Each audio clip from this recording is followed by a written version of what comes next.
Hello everyone, नमस्कार सबैजनालाई। आज हामी bachelors of engineering BSc CSIT र बिआइएममा एकदम इम्पोर्टेन्ट मानिने आइपी सबनेटिङको एकदम कन्फ्युजिङ एक्जाम्पल गर्न गइरहेका छौँ। 1.1.1.1.0/31 आइपी सबनेटिङ गर्नुभन्दा अगाडि हामीलाई क्लासेस अफ आइपी एड्रेसको बारेमा नलेज हुनुपर्छ। क्लासेस अफ आइपी एड्रेस भनेको क्लासेस अफ आइपी एड्रेसको बारेमा नलेज हुनुपर्छ र यो अफिसियली नै जस्तै 1.1.126 सम्मको लागि क्लास ए, 128 देखि 191 सम्मको लागि क्लास बी र 192 देखि 223 सम्मको लागि क्लास सी भनिन्छ। र यो 1.126 यो भनेको चाहिँ एउटा कुनै पनि आइपी एड्रेसमा 4वटा अक्टेट हुन्छ। कुनै पनि आइपी एड्रेसमा 4वटा अक्टेट हुन्छ। 4वटा अक्टेट मध्ये फर्स्ट अक्टेटमा यदि 1.126 सम्मको बिचको नम्बर छ भने त्यसलाई क्लास ए भनिन्छ र 128 देखि 129 सम्म छ भने त्यसलाई क्लास बी भनिन्छ र 192 देखि 123 सम्म छ भने त्यसलाई क्लास सी भनिन्छ र बिचमा एउटा 127 मिसिङ छ। यसलाई चाहिँ लुप ब्याक आइपी एड्रेस भनिन्छ। यो अहिले लुप ब्याक आइपी एड्रेस भनेर मात्रै सम्झिँदा हुन्छ। यो एकदम यसको बारेमा पछि छुट्टै भिडियोमा कुरा गरौँला। यो धेरै लामो टपिक हो। अहिलेलाई यति थाहा पाउँदा हुन्छ। र यति थाहा पाइसकेपछि अब हामीलाई के थाहा हुनुपर्छ भन्दाखेरि जस्तै यो आइपी भनेको चाहिँ अनि सुरुमा हामीलाई के थाहा छ भन्दाखेरि अब यो क्वेसन अनुसार यो भनेको क्लास ए को आइपी एड्रेस हो। ल हामीलाई के थाहा हुनुपर्छ भन्दाखेरि क्लास ए को आइपी एड्रेसको डिफल्ट सबनेट मास्क भनेको 255.0.0.0। यसमा यो भनेको फिक्स्ड पार्ट हो। यसलाई फिक्स्ड पार्ट भनेर अहिले सम्झिँदाखेरि एकदम सजिलो हुन्छ। र यति नलेज भइसक्यो अब हामी आइपी सबनेटिङ सुरु गर्न सक्छौँ। सुरुमा हामीलाई चाहिन्छ अब न्यू सबनेट मार्क्स। हामीलाई नयाँ स्ल्यास भ्यालु दिएको छ /31। यो आधारमा हामीले अब नयाँ सबनेट मार्क्स निकाल्नुपर्छ। नयाँ सबनेट मार्क्समा जहिले पनि नयाँ सबनेट मार्क्स निकाल्दाखेरि डिफल्ट सबनेट मार्क्सको फिक्स्ड पार्टलाई इन्क्लुड गर्नैपर्छ सुरुमा। त्यति फिक्स्ड पार्टलाई इन्क्लुड गरिसकेपछि यो स्ल्यास भ्यालुको कन्डिसनलाई फुलफिल गर्नको लागि हामीले बाँकी एडजस्टमेन्टहरू गर्नुपर्छ। र सुरुमा यसलाई हामीले 255 लाई बाइनरीमा कन्भर्ट गरौँ। 1 2 3 4 5 6 7 8 हामीसँग 8वटा भयो। तर हाम्रो स्ल्यास भ्यालुले कतिवटा मागेको छ? /31 वटा। त्यही भएर हामीले /31 वटा पुर्याउनुपर्छ। 5 6 7 8 1 2 3 4 5 6 7 8 1 2 3 4 5 6 7 0। अब यसलाई हामी डेसिमलमा कन्भर्ट गर्छौँ। 255.255.254 र यसरी हाम्रो यो नयाँ सबनेट मार्क्स भनेको 254 भयो। अब हामी नयाँ सबनेट मार्क्स निकालेपछि अब हामी नम्बर अफ होस्ट निकाल्छौँ। नम्बर अफ होस्ट निकाल्नुभन्दा अगाडि एउटा सानो नोट जस्तो म भन्न चाहन्छु। नोटमा जस्तै हामीलाई नोटमा 1 ले चाहिँ जहिले पनि अन बिटलाई रिप्रेजेन्ट गर्छ र 0 ले जहिले पनि अफ बिटलाई रिप्रेजेन्ट गर्छ। जस्तै अब हामीलाई यो नम्बर अफ होस्ट निकाल्दाखेरि 2 को पावर नम्बर अफ बिट्स हुन्छ भनेको 2 को पावर नम्बर अफ बिट्स कतिवटा छ? 0 लाई अफ बिट्सलाई रिप्रेजेन्ट गर्छ। 0 कतिवटा छ? एउटा छ, 2। अब नम्बर अफ भ्यालिड होस्ट भनेको 2 को पावर नम्बर अफ बिट्स -2 भनेको 2 - 2 भनेको 0। यो केसमा नम्बर अफ भ्यालिड होस्ट भनेको एउटा पनि हुँदैन। र अब भ्यालिड होस्ट र होस्ट निकालिसकेपछि अब पालो छ total number of number of network निकाल्ने बेलामा म्याक्सिममको कन्फ्युजन एक केसमा छ, किनकि यहाँ 2 को power number of n bits त गरिन्छ। तर यो नम्बर अफ अन बिट्स चाहिँ एक्सेप्ट अफ फिक्स्ड पार्ट हुन्छ। फिक्स्ड पार्टको लागि हामीले यसमा इन्क्लुड गर्न पाइँदैन। भनेको यसमा फिक्स्ड पार्ट के छ?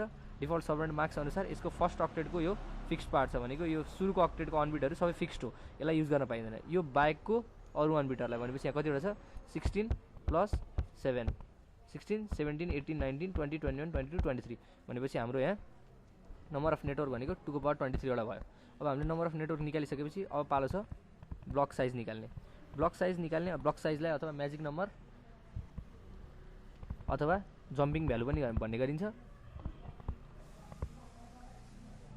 अब ब्लक साइज निकाल्ने एकदम इजी वे भनेको सुरुमा 256 माइनस चाहिँ जुन आइपी सबनेटिङ गर्दा पनि 256 माइनस कन्स्ट्यान्ट हुन्छ र 256 माइनस चाहिँ के गर्ने भन्दाखेरि त्यो चाहिँ हाम्रो न्यू सबनेट मार्क्समा डिपेन्ड गर्छ। हाम्रो न्यू सबनेट मार्क्स के छ?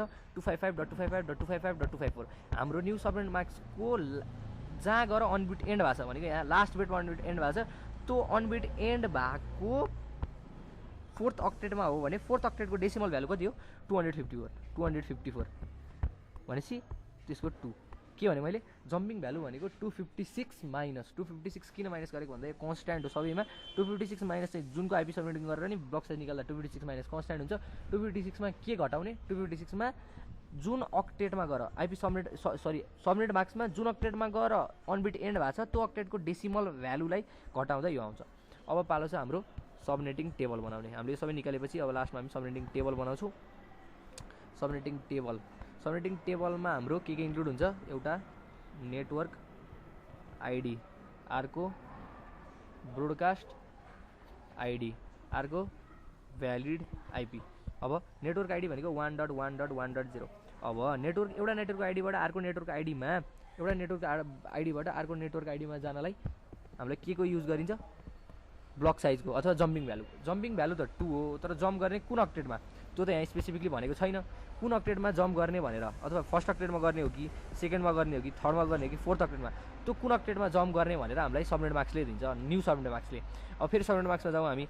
सबनेट मार्क्समा हामीलाई के थाहा छ सबनेट मार्क्समा अनबिट कहाँ गएर एन्ड भएको छ फोर्थ अक्टेटमा गएर। सबनेट मार्क्स हाम्रो फोर्थ अक्टेटमा गएर एन्ड भएको छ। फोर्थ अक्टेटमा गएर सबनेट मार्क्स एन्ड भएको छ भनेपछि हामीले यो जम्पिङ भ्यालु पनि फोर्थ अक्टेटमै जम्प गर्नु पऱ्यो। जस्तै यो केसमा हाम्रो सबनेट मार्क्स यहाँ फोर्थ अक्टेटमा गएर यहाँ गएर एन्ड भयो भनेको यो फोर्थ अक्टेट हो भनेपछि जम्पिङ भ्यालु हाम्रो कति छ 2 पनि हामी फोर्थ अक्टेटमा गएर जम्प गरौँ 100। त्यसरी जम्प गर्दै अगाडि 106 100 यसरी नै अगाडि 100 1.1.254 अनि 1.1.2.0 अनि 1.1.2.2 अगाडि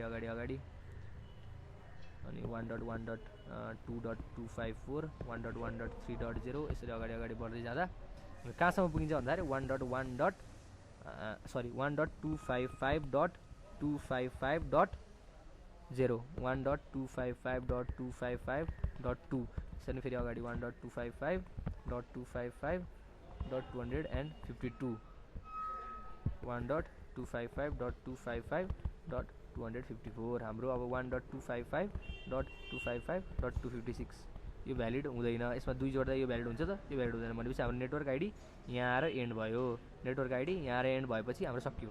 अब सबै नेटवर्क आइडीहरू हामीले लेख्यौँ। नेटवर्क आइडी पछि ब्रोडकास्ट आइडी कसरी निकाल्ने भन्दाखेरि फर्स्ट नेटवर्कको जस्तै हामीलाई फर्स्ट नेटवर्कको ब्रोडकास्ट आइडी चाहियो।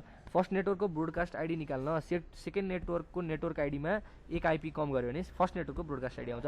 जस्तै हाम्रो सेकेन्ड नेटवर्कको नेटवर्क आइडी कति छ 1.1.1.2 यसमा एक नेटवर्क कम गऱ्यो भने कति आउँछ 1.1.1.1 यो भनेको फर्स्ट नेटवर्कको ब्रोडकास्ट आइडी हुन्छ। जस्तै अब हामी सेकेन्ड नेटवर्कको ब्रोडकास्ट आइडी निकालौँ। सेकेन्ड नेटवर्कको ब्रोडकास्ट आइडी निकाल्नको लागि थर्ड नेटवर्कको नेटवर्क आइडी कति 1.1.1.4 यसमा एक घटायो भने कति हुन्छ 1.1.1.3 यसरी नै अगाडि जाने यहाँ कति हुन्छ 1.1.1.1.255 1.1.2.1 अनि 1.1.2.255 1.1.3.1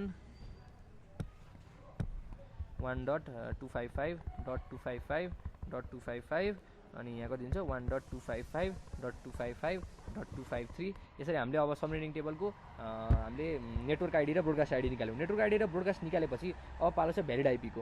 हामीले सुरुमा निकालेको थियौँ यहाँ total number of valid host भनेको 0 हुन्छ। अब यहाँ 0 हुन्छ कसरी हुन्छ हेरौँ हामी। अब हामीसँग नेटवर्क आइडी यो छ ब्रोडकास्ट आइडी यो छ भनेको 1.1.1.0 नेटवर्क आइडी छ 1.1.1.1 ब्रोडकास्ट आइडी छ भनेको योदेखि यो आइपीको बिचमा पर्ने आइपी जति सबै भ्यालिड हुन्। तर योदेखि यो आइपीको बिचमा कुनै आइपी पर्छ त पर्दैन 0 हुन्छ। फेरि अर्को नेटवर्क हेरौँ। अर्को नेटवर्कमा नि यो दुईटाको आइपी यो 1.1.1.3 र 1.1.1.2 को बिचमा कुनै पर्छ त 0 हुन्छ। सबै केसमा 0 हुन्छ। त्यही भएर यो केसमा भ्यालिड आइपी नै हुँदैन। सबै नेटवर्कमा नेटवर्क आइडी र ब्रोडकास्ट आइडी मात्रै हुन्छ। त्यही भएर /31 लाई अलिकति कन्फ्युजिङ भनिन्छ। /31 को अलिअलि इक्जाम्पल गरेपछि आफूमा कन्फिडेन्स बढ्छ र /31 को गरेपछि लगभग अरू सबमिटिङहरूको एउटा गर्ने हो भने सबमिटिङ एकदम इजी छ र एकचोटि /31 को चाहिँ प्र्याक्टिस गर्नु होला। यो यही फ्लोमा जाने हो भने सबैलाई यही प्याटर्न फलो गर्ने हो भने एकदम इजी हुन्छ। हस् थ्याङ्क यू।